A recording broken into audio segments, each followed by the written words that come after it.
Hello everyone, this is Inobang. Today we will review the God's Guardian Gawain. This has been a model kit that I've been wanting to review, and it's third party, not the usual Gundam kit, so yeah! So the head here can move 360.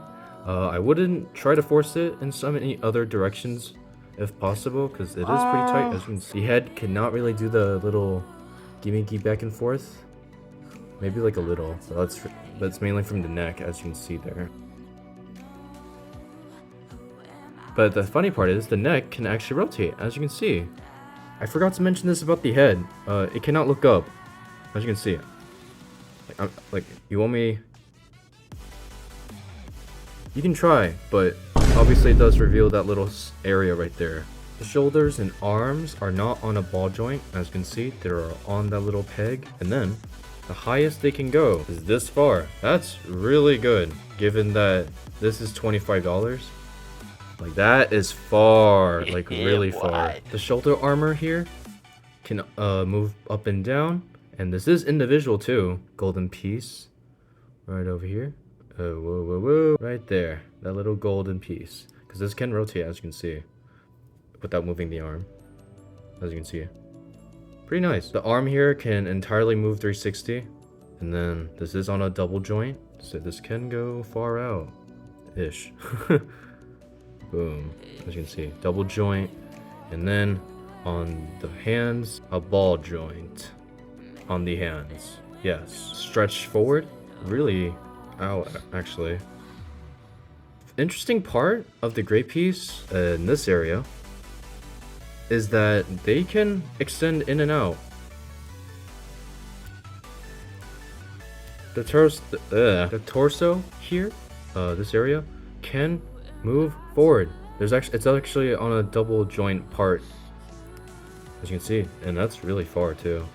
And I think the upper body can also go more forward as well. There you go. It's not, I don't know if you saw that, but actually that little blue piece does kind of collide. I try not to force it too much around that area. This can also swivel back and left and right. $25 too. I'm still moving on to the waist here. Another interesting part is if you want this to look up, there's this part, which is like, what? And you can move that individually. Look at that. That is so interesting. The flaps, the little armor flap on the back can move back and not back and forth, but I guess back and forth, up and down.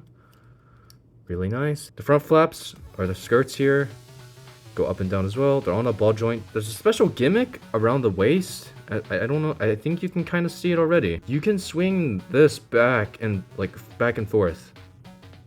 The legs can do splits. If I get these out of the way.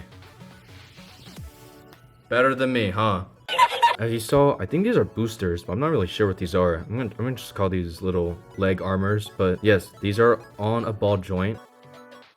The farthest this can kick back without moving that little waist thing. Okay, there we go. That's how far I can go out. And then with the little mechanism, that's how far I can go out. Damn! Oh, and yeah, by the way, I think some people already noticed this is not a ball joint, so that's good, right? Right? This can swivel back and forth and left and right. And then this is on a double joint. Let's get that in. 1 and 2. This area, this little booster part is kind of getting in the way. Feet here. This is an interesting design as well. I'm going to take this off just to guys so you know. This is a ball joint. And this little ankle armor here, it's on a ball joint too. Look, I'm going to pull this out. Boom. See? So this armor can move up and down, as you can see. Boom, bam. The feet can rotate. This is not an up and down thing. This is a rotate thing. Peg. You can slightly move it up and down though. I mean, I did say you couldn't. Maybe if you're doing like this pose. But for down-wise, it's not that much. The back here can also rotate, but it's not going to move anywhere. It's only not up and down, only left and right, as you can see. Moving on to the backpack here, it has this little rectangle attachment docking part. As you can see, these can go left and right, in and out, As you can see, it's the farthest it can go out, and this is the farthest it can go in. As you can see, that's the max. This can rotate 360, not on a ball joint, by the way, so that's kind of unfortunate for some people. I'm not really sure. There's these little flaps here that do that kind of come out or go down, I guess. Why am I so awkward? That's basically it for the backpack, actually. I want you guys to know that there's also a skeleton part of this model kit, this third-party model kit, but I'm just gonna call it model kit because why would you say third-party? That's kind of weird to say. But anyways, it does have a skeleton, and don't worry, it's not one of those pre-built skeletons. You can literally build the skeleton piece by piece. All right, so the accessories. We'll begin with the shield. Here it is. Really looks nice. Wow. Okay. The only articulations that you'll be getting from this would be these little crystal blue blades right here. So this can go out. This is how far it'll go out, and then this is how far it'll go in.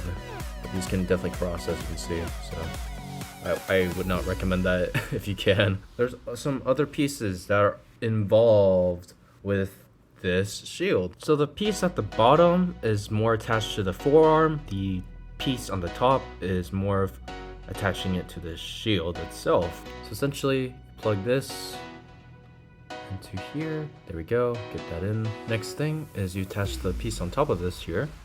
Boom. There are numerous ways to put in the shield. Blue crystal right here. Boom. Take this out. And you take out the handle. Pops out like that. Put this on right here. Boom. Check. And you kind of align it. So, yeah, kind of align it a little bit. There you go. You align the short handle into the shield, and you need the long handle. Wow, I just called these two handles. That's crazy. The short peg. So you essentially just need to line this up. There you go. It goes in like that. So yeah, you just kind of have to align it just a little bit, and then you can just fix the orientation right here. And you just put back the little blade. Boom, right there. And there you go. A little bit complicated, a little bit tough, so do be careful. Next, moving on to the actual weapon itself. This can go up, and yeah, you got yourself a huge cannon. If you can't tell if it's this cannon, come on. Here we go. It's really cool. And then the handle is a little notch, actually. It's not, you guys can see the little thing, and then you just kind of jab your fingernail in there. And then you bring it up, and then you got yourself you can also take the backstock out, and you got yourself a blade again. Okay, I'm sorry. There's several ways to attach this, but for now, we're gonna start with the basics with this little small sword here. Simply just insert this. Insert, there we go. So you got. What's nice about this backstock here of the cannon is that there's a little tab or notch that acts as a lock-in place, as you can see. But essentially, when you insert this, it just kind of clicks in place, and now you can't pull it up.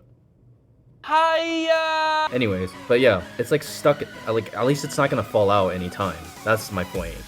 So obviously it would be unstable if the hand was only carrying this huge cannon. So obviously you need, whoa, place this over here.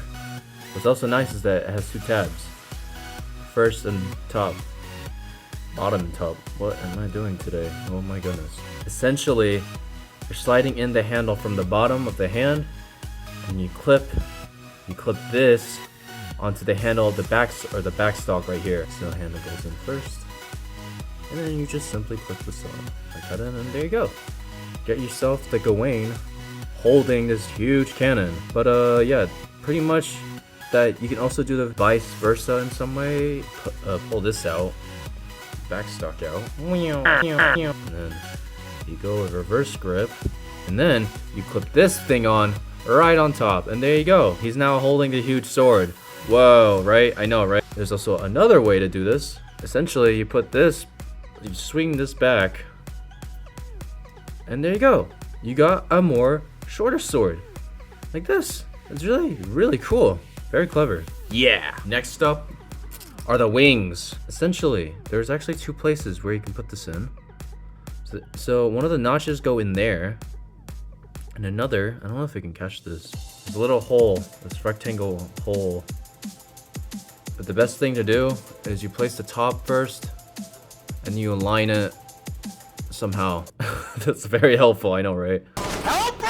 Nice. Help me! The top part will lock in, like that, and then you just align this bottom piece with the booster here.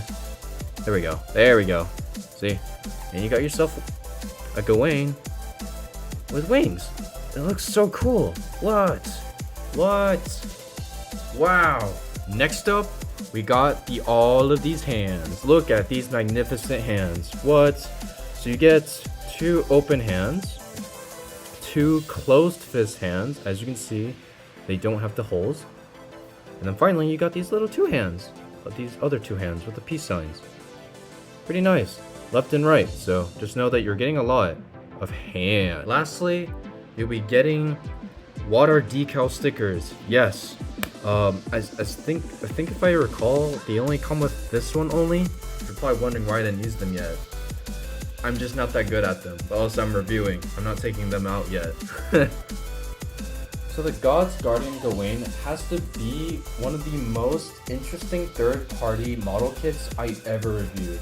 The only issues I can probably say is the pieces are tight when you're building it. The shoulder pieces will sometimes pop out. Yeah, when you're moving like the arm a lot, trying to pose, all that dynamic stuff, it will eventually come loose out. Loose out, that's some type of phrase.